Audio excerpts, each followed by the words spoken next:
Where it's real now. It's happening. Yeah. Does it say live? Do you got a live little red thing saying Yeah. live? Beautiful. I think we're live, man. I'm loving it. Live Okay, and so loving it. it is Sunday Night Live. It is good to be here with you, my friend Stephen Setzer. Stephen and I have a lot of connections in common, but I'm not even sure we've ever been in the same room together. I'm not. We haven't. Never even seen you in the flesh. No, it's amazing, isn't it? But like the number of people who say to me, "You and Stephen Setzer, yeah, you must know Stephen Setzer. You know that guy. I know you know that." In Wycliffe College, MDiv, Yeah.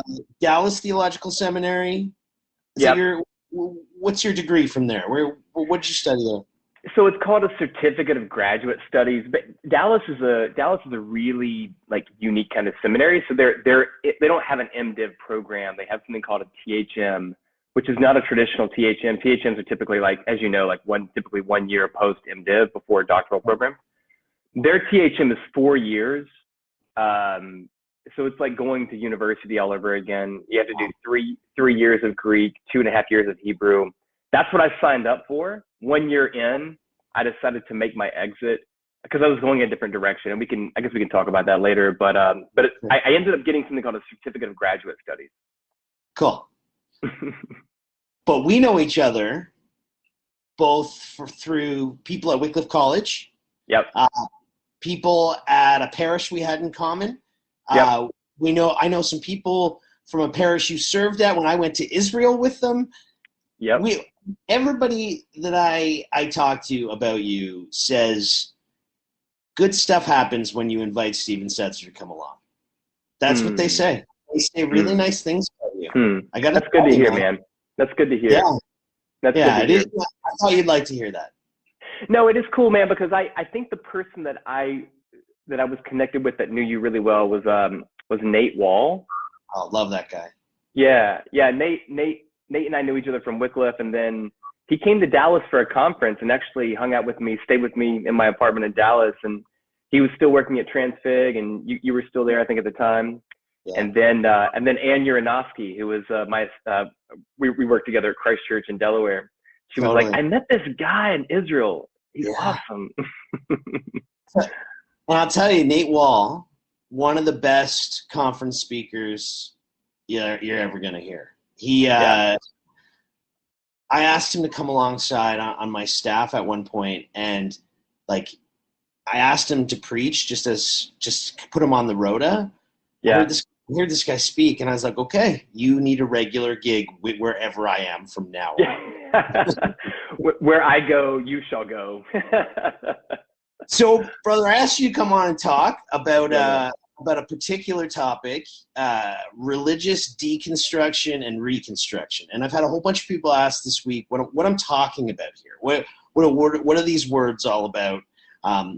Especially some of my friends who would claim the label spiritual but not religious. Yeah.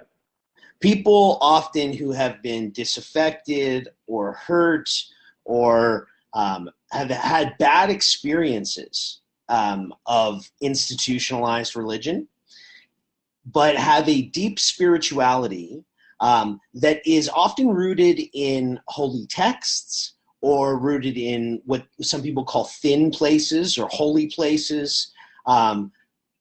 Lots of different ways to connect. And the questions from them are, is religious deconstruction a bad thing? And I want to put that in front of you because there's a lot of people out there today, both in America and Canada and all over the world, who are trying to figure out how to have a faith that is both intelligent and real. Mm-hmm. Mm-hmm. Tell me what you think about religious deconstruction. Is that something that all religious people should be doing, or is this something that is a path for those who are on their way out? Yeah. I mean, I was thinking about this today, and I was trying to think, is there a point in time when I went through like a really serious deconstructing period in my life where things maybe from my past broke down, and I experienced time in the wilderness or whatever, and then was was somehow able to like come back and reconstruct a new faith identity. And I was really hard pressed to find a period, like a point in time.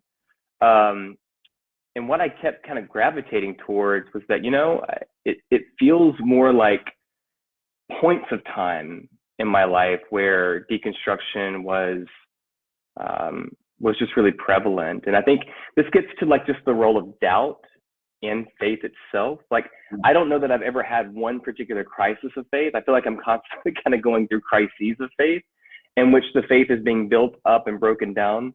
Almost on time reading about you today. I went on your website, and I didn't know you're the son of a Baptist preacher. You grew up, and it says on your little bio, cutting your teeth on the pews. Yeah. So you have to have gone through process of figuring out your own identity in the midst of of building up and tearing down different versions of faith. Yeah, for sure. I just think that what is more common in my life is like there are these repeated moments or these repeated times of crises in which the faith is being broken down. And just to go through a timeline, I think that first started happening around probably my third year of college. Sure. I was studying the Bible for the first time in a way that was more academic, I think.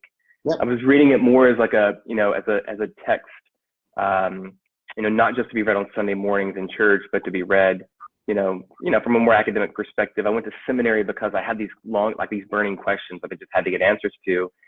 When I encountered the sort of historical roots of the church, I think that was another moment where, it was kind of deconstructing what I thought about church in a way that was non-creedal, non-confessional. The creed spoke to me, the confession spoke to me in a new way. That was deconstructing. But I would make the analogy, David, that, just as though when we go to the gym to build muscle, the only way that you build muscle is to go through something called hypertrophy, right? Where you're breaking down your muscle fibers. Yep. You go home and you just squatted, 250 pounds and you're incredibly sore, right? You can't walk the next day. But it's that part, right, that builds muscle, and you get up the next day and you do it again, right, in the gym, different muscle group or whatever. And you're constantly doing that. And so I think, for me, doubt has played a pretty big role in my faith. Like, I wish that I was the kind of person who sort of like just believed. And that was just, my life of faith, right? I just believed, and that was it, right? It was, settled forever. But it's not that way at all. I just feel like I'm constantly being kind of broken down. Those muscle fibers are being broken down. But I think, and this is something I was thinking about earlier, I think endurance is really undervalued as a Christian virtue. Like, just the fact that, like, I'm going to get broken down repeatedly. I'm going to be constantly deconstructing, but I'm going to be constantly waking up again the next morning to go back into the gym of faith, and realizing that I'm never going to have this figured out once and for all, but it's going to be constantly deconstructed and reconstructed in my life of faith. And that as like a definition for what true faith is, right? It's for me, interesting. it's true. When I was in seminary, which is, 12, 13, 14 years ago, it was during the kind of post really big popularity of John Shelby Spong, Sure. where he had done a lot of work coming out of what was called the Jesus Seminar that you know about, and was to really, really deconstruct the faith to some bare bones. Yeah. And I remember really enjoying him at that time when I was living in an entirely academic world where I had no responsibility for anyone else. And, I could go, throw spaghetti against the wall and see what stuck. I think there's a place for just outright deconstruction. But what I found was there was an emptiness on the end of that. Yeah. Right? If you peel away everything and you say nothing's worth anything, and you're someone who is at the very least a spiritual person, something has to then be rebuilt in place. Yeah. Yeah. We are at I hope, I hope we're seeing a light at the end of the tunnel for this pandemic world, which has changed all institutions, from government to church. Mm-hmm. You are new pastor in Brooklyn, New York, taking care of a congregation there. Life's starting to change a little bit. Lots of spiritual but not religious, lots of seeking, lots of agnostic kind of people hanging out in the Big Apple, I would imagine. Yeah. What does religious reconstruction look like on the other side of this pandemic? Yeah. Yeah. I mean, I came at this from a position of where I was outside of the church for a year and a half. The last service that I led was in late 2019, and in September, we moved to New York from Wilmington, Delaware, and I wasn't functioning as a priest. I wasn't in the parish. I ended up, looking for work. Nothing appeared. I ended up working at Whole Foods part-time, then working at part-time at a running store, in the service industry, right, retail. I then went into real estate, working for a technology startup for about a year throughout the COVID pandemic. And, there were a lot of questions for me about my vocational identity. Yeah. What does it look like to be a priest when you're not in the parish, right? This is, you have some thoughts about this. I have some experience in that world. Yeah, and so it wasn't until late 2020 that I started writing again, and that was kind of my entree back into. And this was a kind of reconstruction for me, right? A reconstruction of vocational identity to say I'm not in the parish, but I'm still burning up with these questions, and I'm going to write about it. One thing led to another, and I ended up getting this job in Brooklyn, New York at St. John's and Park Slope. And yeah, there are a lot of people. Someone just remarked to me today after the service, an older one of our parishioners who's been there for a long, long time. She talked to me after the service. She said, I'm looking around the room. I'm thinking, I have never seen some of these people. She's like, there were more new people there than old people. It skewed incredibly young. As I was walking out after the church, I was talking to a young couple, and I was asking them, like, how long have you been coming to this church? And they were like, we found it during the pandemic. I was like, well, how did you find it? That's really interesting. And they said, well, we're not really Christian, but we started reading the Bible during the pandemic and showed up to church. And I think that's fascinating, as you, right? I told them, I was like, we've got to talk. Like, I need to sit down with you for a couple of hours to figure out, like, how did you just pick up the Bible in the middle of the pandemic? But I think listen, this is all hypothesis right here. Like, there's no data necessarily to back this up. But my sense is that, people have been really locked up for a long time now, right? We've been living in a world where people have been living out of their apartments, working out of their apartments, doing absolutely everything out of their apartments. And in New York, that's especially hard, right? Because typically people have really small apartments, And the population density too, right? Like, you're all on top of each other. I mean, in Toronto, it's not quite as bad, but I get it. Yeah, for sure. And we have this rampant digitization of our lives where everything is now happening online. Our work, our office encounters are happening on Zoom. Our relationship building is happening on social media.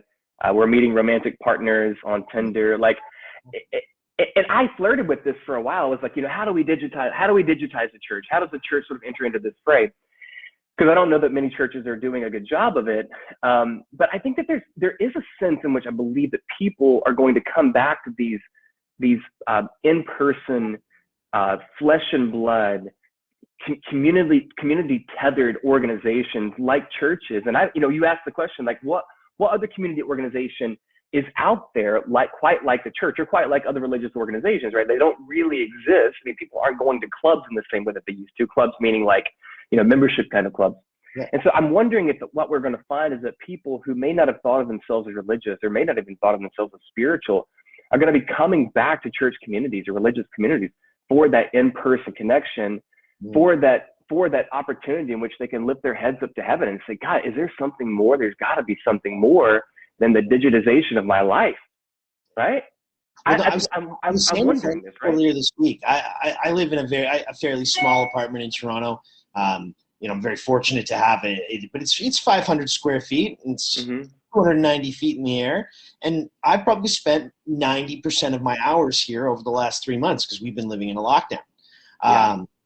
And if you're a senior citizen, or if you're someone with a disability, or if you're somebody who is in a very difficult marriage, or whatever it might be, community organizations are going to have to play a role for a lot of people in ways that they had to in eras past. What we thought as fully liberated, individualized citizens could take care of everything on our own. I don't think we're going to be able to function like that in the post-pandemic world. So I think that there's real opportunities to serve and connect. Yeah, totally. And I think, we're also entering in a period in just the social political life in our world where, there's been a real demystification of social media, right? And tech companies that in 2010, were lauded as like, the greatest thing in the history of the world. And I think now we're looking at this and we're seeing all the problems that it actually incurs in our lives, in our children's lives, in our teenagers' lives, in our adult lives, right? Inability to connect physically and in person.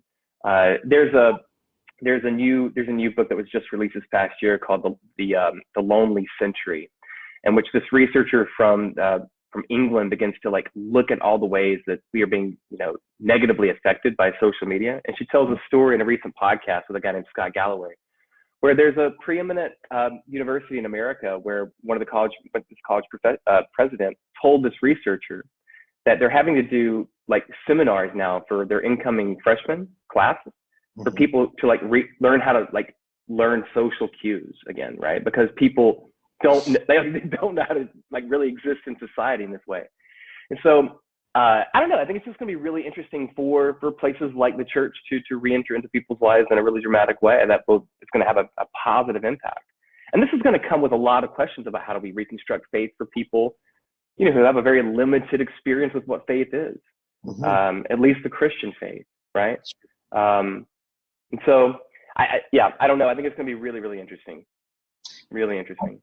I think one of the keys for faith leaders in this next generation is to be entrepreneurial, to think out of the box, and to understand that we are on a cutting edge in a time that so much change has happened, that we only know change now. That's kind of our generation. I was reading some of your blogs and that on Sacred Society, which is your website. And I think what you're doing there, and the way you have positioned it as almost a public minister, public priest. Tell me what motivated this, and if you think there's a void that you're filling there, and if more people should be doing things like this. Yeah. Well, for me, it was my entree back into, really back into Christian teaching, Christian preaching, right? I'd been out of the pulpit for quite a while. And, I felt this call to at least pursue some questions that I had with respect to the church, with respect to my ministry. And I just started writing. And, for me, I was really prompted by a particular question that was asked in a book called Competing Against Luck by a Harvard Business School professor who just recently died. His name's Clayton Christensen. And Christensen developed this idea called job theory, which is essentially people do not hire, this is a quotation from his book, people do not hire products, or they don't buy products and services. They pull products and services into their lives to make progress. And the way that he described that really captivated me. You're not buying something, you're pulling something into your life to make progress. And he says that people, one of the most fundamental desires that we have as humans is to make progress, to have a sense of, accomplishment in our lives. And so I began to ask the question, like, is the church actually helping people solve problems? Is the church actually helping people to accomplish something in their life? And so I began to pose the question just on the blog and the weekly newsletter, which is, to pose a question in this way. So if the church were a tool and it was hanging in your workshop, what would cause you to go into that workshop and to pull that tool of the church or the tool of God or the tool of faith off of your workshop wall to hammer a problem, or to do, what would that problem be that would cause you to pull the church off the shelf? And so Clayton Christensen has this great way of presenting it. He says, people don't buy quarter-inch drills because they need quarter-inch drills. Sure. People buy quarter-inch drills because they have a quarter-inch hole that they need to be placed into a wall, right? And so we oftentimes talk about the church. We oftentimes talk about faith as though you need to have this faith. You need to have this church in your life. You need to have Christianity, whatever, God in your life, because you need it in your life. And we don't really ask the question of like, what problem are you solving for that would make you want to have the church, or that would make you want to, wake up on a Sunday morning and go to the church? Or what problem are you solving for that would make you want to tap into a faith life? What is that? And I just found that when I pose that question to people, specifically Christians, right, who have been in church their entire lives, they look kind of like befuddled when I ask the question. And honestly, I would say, and myself too, like, I'm like, oh God, I don't really know. What problem am I solving for? I was going to follow up. I was going to be like, well, what's the answer, Stephen? I have no idea. But I'm asking that question to as many people as I possibly can, because I'm convinced that there is a problem. And Christensen will say that a lot of times people, and he's doing this in a corporate context for a lot of businesses. He said, when you ask this question in boardrooms, you may be asking the question to the CEO of this company who's been there for 10 or 15, 20 years. And he or she may not know what that problem is that they're trying to solve for. But I think that it behooves us to really ask that question. I know that we've been asking it a lot. A buddy and I on Wednesday nights on Clubhouse, which is the new social platform that's audio only. We've been asking that question to people there. And my buddy Steve is a Presbyterian pastor and kind of a tech guy out in San Francisco. And he's particularly dogged whenever anyone tries to answer that question on Clubhouse. He'll keep asking them, like, why? Well, last week we had an awesome person on there who was giving us a description of peace. She said, I come to church for peace. And my friend Steve was like, well, why don't you just download the Calm app? Yeah, it's a fair question. She had some really, phenomenal ways to answer that question, right? Yeah. And it wasn't just that, there are certain things that you get, there are certain value adds that you get from a Christian community or a religious community that an app download is never going to be able to give you, right? One of those is a sense of belongs to one. And I was always a supporter of digital forms of ministry, always. Yeah. But they have to be rooted in a real flesh and blood context on some level. The desire has to be to get back there because, the number of people I talk to who are struggling deeply with depression and lack of hope at the moment. And so much of that is just because we're not meant to live this way. We're not. Yeah. We're not meant to live alone. We're not meant to live segregated. We're not meant to live divided. And at the very core of the gospel, that is the message, right? Is we are meant to be made one. And so finding ways to belong to one another again in real life I think it's going to matter in all institutions. And, I look at my son, Rory, and he had a whole bunch of time off last year from school. And for the most part, they're back in school now. And we did our best. We all did our best to get through it all. But he was struggling in his own development just as a growing 6-7-year-old boy with socialization, with all the things that had to happen. Community centers, churches, mosques, they are going to have a real integral role to play for kids like Rory, who spent time out of that kind of kid-centered environment or multi-generational centered environment, with so few places have now. I hope all those things come back. I really do. Yeah. No, I think they will. I think we have to be, what I've been telling our church here in Park Slope is that, we really have to prepare for this near future. I think the past year hit us particularly hard at St. John's. I think it hit, most traditional churches really, really hard that weren't prepared for any kind of digital presentation of what they're doing on Sunday mornings or whatever. And so, for a lot of people, and I've been hearing this from a lot of our parishioners, the church just kind of exited their life. There wasn't really a lot going on for, especially the particularly dark months of COVID. What I've been telling them, at this point is that this is the year of our COVID comeback. I don't think it's just for our parish. I think it's for a lot of churches to really be prepared for what's coming next, for the people that are coming back in, to be able to present the gospel to them in a way that is fresh, that is different, that is unique, so that they can see it as something of really incredible hope in their lives, right? I mean, I believe that the gospel at its core, you know, what it's saying to us is that Jesus Christ did something at its core, right? Jesus Christ did something for us that we could not do for ourselves. And we live, you know, in New York, you're in Toronto, and most of our urban centers, it's just a place of constant performance where like you've got to constantly feel as though you're measuring up. You can show no signs of weakness. You can show no signs of vulnerability, which is one reason why I appreciate your book so much. Dude, my jaw dropped, right? My jaw dropped this weekend as I'm wrapping it up because it's so incredibly truthful, so incredibly honest. And so I think the church is a place where this kind of honesty, this kind of truthfulness can be spoken to say, yeah, you can't do it all, period. No. And if you're trying to do it all, you're going to fail miserably. You're going to fail even worse, right? So to rely upon, you know, what this unique quality of the gospel is, which it says, you know, you can't do it, but it's okay because everything that could be done has already been done in Jesus Christ. And I think that unique message is going to be so incredibly important for this resurgence, for this reconstruction for people's faith.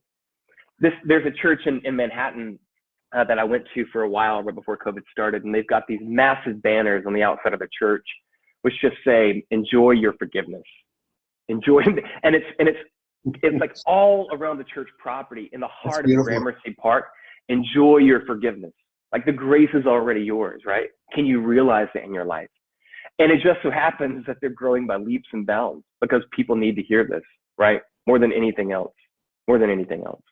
You know what, brother? I got to tell you, these Sunday night conversations, I didn't know exactly why I was doing them, but every week I find myself inspired by people that I'm chatting with, and I'm grateful to hear your good news and the good news and the gospel. It's beautiful, and I'm excited for your parish in Brooklyn. I think some good things are coming around your way.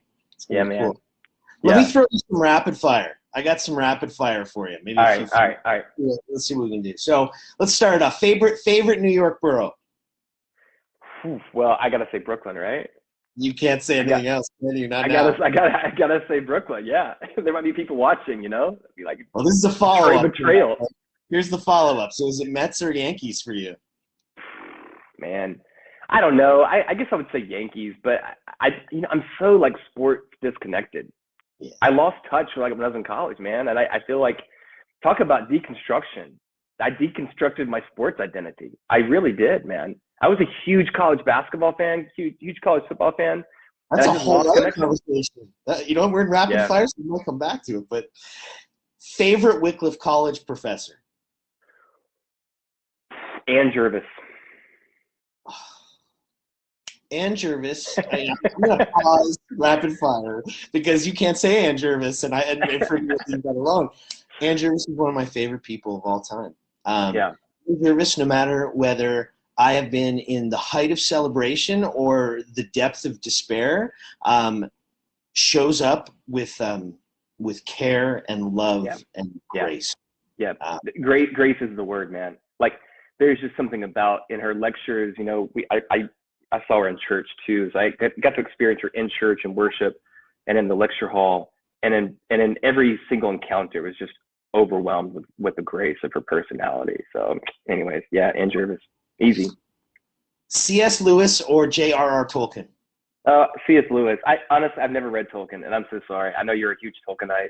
Wow. Tolkien, I don't know. Yeah, I'm sorry, man. I'm sorry. Oh. I also don't know what to do with fantasy. I just don't know what to do with it.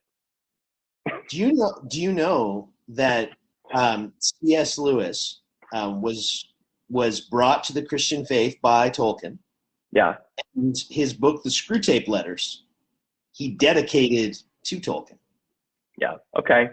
Yeah, and they hung out. They would hang out and smoke pipes and talk theology and stuff, right? We did. I did. When I did a summer at Oxford when I was a teenager. Poor me. And I drank a lot of pints in the pub that the two of them used to hang out in. Really?